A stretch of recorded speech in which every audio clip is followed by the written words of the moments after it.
नई शिक्षा नीति के बहाने केंद्र सरकार को निशाने पर भी लिया। दरअसल कांग्रेस नेता सोनिया गांधी ने आर्टिकल लिखकर नई राष्ट्रीय शिक्षा नीति 2020 इसकी आलोचना की और नैप के बहाने केंद्र की मोदी सरकार पर जमकर टारगेट किया।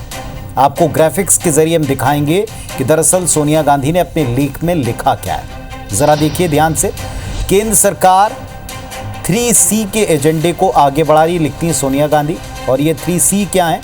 केंद्रीयकरण, व्यवसायीकरण और सांप्रदायिकता का बढ़ावा।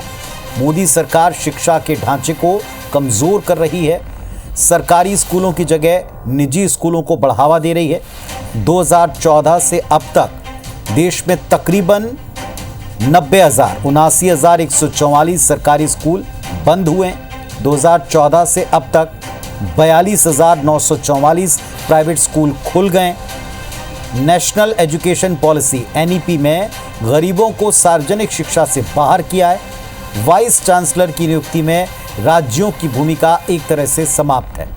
सरकार की विचारधारा के तहत ही पाठ्यक्रम रचे जा रहे हैं, बदले जा रहे हैं। शिक्षा नीति के माध्यम से सरकार दरअसल नफरत फैलाने का एजेंडा चला रही है। तो ये सारे आरोप हैं सोनिया गांधी के इस लेख में, इस आर्टिकल में। नई शिक्षा नीति को लेकर ये उनका अपना व्यू है। तो कांग्रेस ने सोनिया गांधी का समर्थन किया, मोदी सरकार पर नई शिक्षा नीति को लेकर आरोप लगाए, उस पर कुछ प्रतिक्रियाएं हमने लेने का प्रयास किया। देश में जो आज सुनाई पड़ी, देखिए जरा।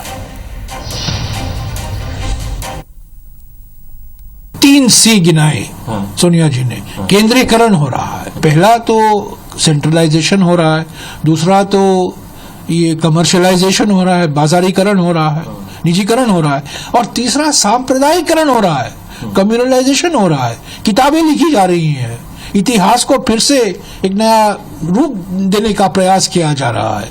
तो ये 3C, कम्युनलाइजेशन, कमर्शियलाइजेशन और सेंट्रलाइजेशन का जिक्र किया है हमारे CPP के अध्यक्षा ने। तो यही तो हकीकत है हमारे शिक्षा की नीति में।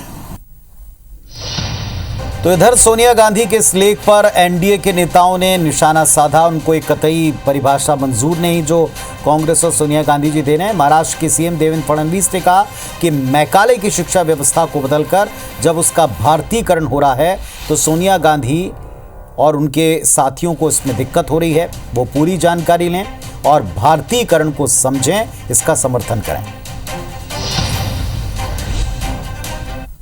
जो शिक्षा पद्धति उस समय आई थी वो भारतीयों को गुलाम बनाने के लिए आई थी।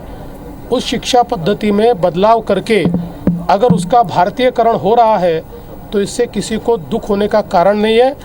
कोई भी जो राष्ट्रभक्त व्यक्ति है वो यही कहेगा कि इसका भारतीयकरण होना चाहिए। मुझे ऐसा लगता है कि सोनिया जी ने इसकी पूरी जानकारी लेनी चाहिए और भारतीयकरण को पूर्ण रूप से सपोर्ट करना चाहिए।